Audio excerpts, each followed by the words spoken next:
Assalamualaikum dan selamat pagi.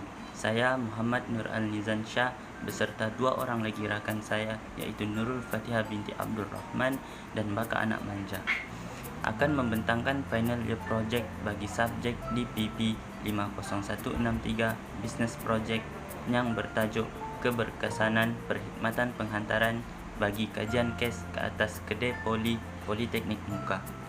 Kami bertiga sebagai pembentang bagi kumpulan 8 ini yang diselia oleh Puan Nur Syazana Nahwa binti Muhammad Zamri bagi projek ini. Seterusnya saya memberi pada pembentang pertama iaitu Nurul Fatihah binti Abdul Rahman. Pertama sekali, saya akan menerangkan abstrak projek kumpulan kami mengenai keberkesanan perkhidmatan penghantaran kajian kes ke atas kedai Politeknik Muka. Kami telah mengenal pasti masalah pembelian makanan dan minuman di kedai poli dalam kalangan pelajar dan staf. Antara masalah yang kami dapati adalah lokasi kedai poli yang jauh dari kelas dan asrama membuatkan pelanggan kurang gemar untuk datang ke kedai poli. Oleh disebabkan masalah ini, kami mencadangkan untuk melaksanakan perkhidmatan penghantaran ke atas kedai poli untuk semua warga Politeknik Muka. Seterusnya, saya akan menerangkan mengenai kedai poli. Kedai poli merupakan sebuah kedai yang terletak di dalam institusi Politeknik Muka. Pekerja kedai poli terdiri dari kalangan pelajar yang menetap di asrama dan diselia oleh beberapa orang pensyarah. Kedai poli merupakan perniagaan yang menjual produk makanan dan minuman. Kedai poli terletak berhampiran dengan Dewan Kuliah Utama dan Perpustakaan. Walau bagaimanapun, terdapat beberapa masalah yang telah kami perolehi dari kedai poli.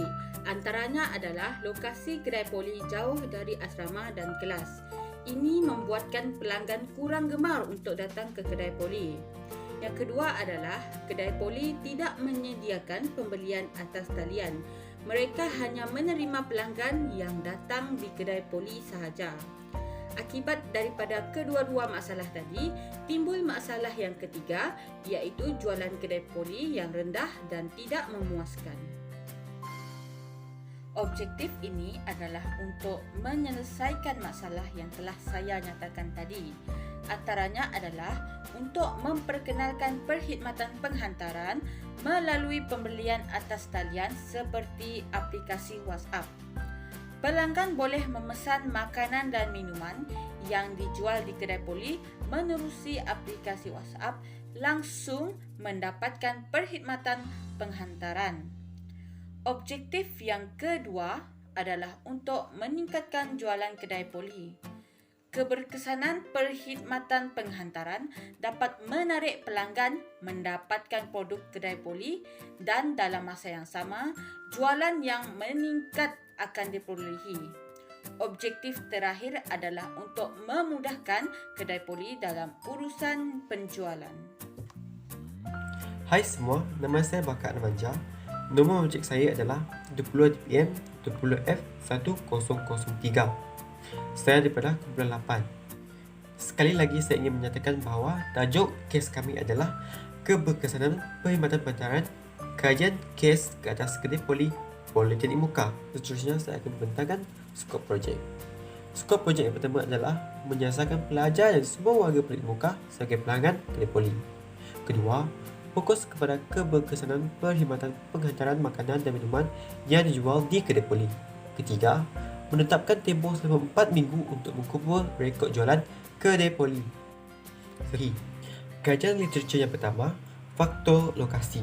Kajian literatur yang kedua, mengukur platform penghantaran makanan dalam talian.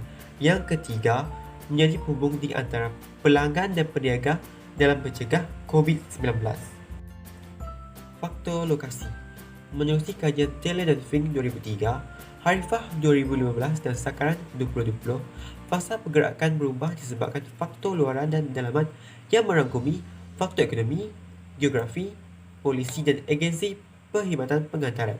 Antara faktor yang diberikan perhatian terhadap kecenderungan penggunaan perkhidmatan penghantaran makanan adalah faktor luaran yang merangkumi isu geografi kawasan tersebut. Kajian literatur yang kedua, mengukur platform penghantaran makanan dalam talian.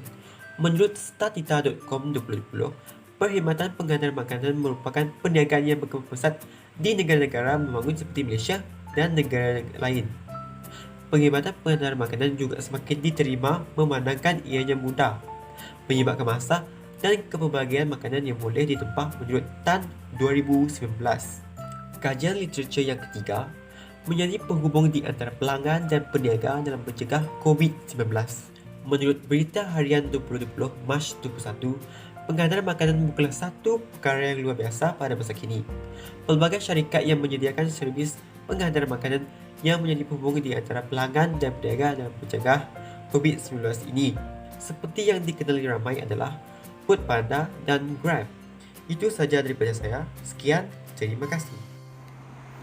Terima kasih kepada Baka Anak Manja. Seterusnya saya, Muhammad Nur Al-Nizan Shah. Nombor pendaftaran 20 DPM 20F1035 akan membentangkan tentang metodologi kajian kes kami. Metodologi yang kami lakukan dalam kajian kami adalah dengan kaedah pengumpulan data iaitu secara temu bual.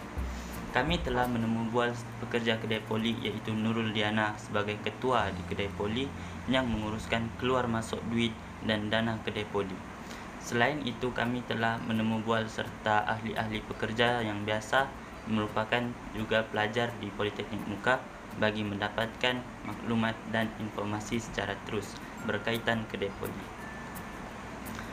Selain itu, kami juga telah mengumpul data jualan kedai poli dan merekodkan jualan harian kedai poli sebelum kajian kami jalankan terhadap kedai poli ini.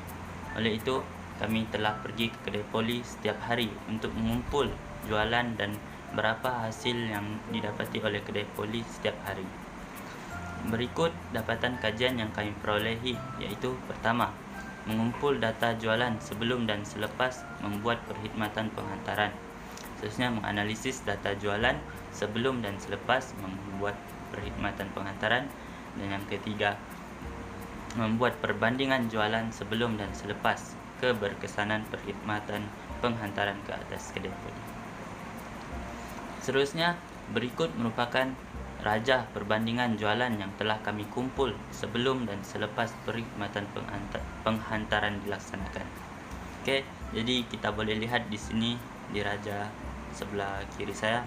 Rajah berikut adalah data jualan yang kami kumpul setiap hari dan kami analisis secara mingguan, iaitu 4 minggu sebelum dan 4 minggu selepas kajian perkhidmatan penghantaran ini kami laksanakan.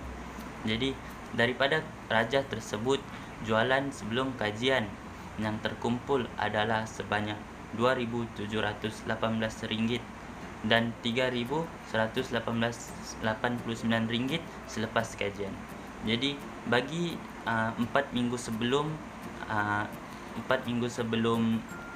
kajian dilaksanakan, kedai poli telah mendapat hasil RM2,718 dan selepas kajian kami jalankan perkhidmatan penghantaran ini, hasil yang dihasilkan oleh kedai poli sebanyak RM3,189 selepas kajian. Jadi peningkatan jualan meningkat sebanyak sekitar purata lebih kurang 20% daripada sebelum kajian. Jadi kesimpulan daripada kajian ini adalah perkhidmatan penghantaran ini dapat memudahkan urusan jual beli dan memudahkan pelanggan untuk membeli di kedai poli tanpa walk-in ke kedai poli.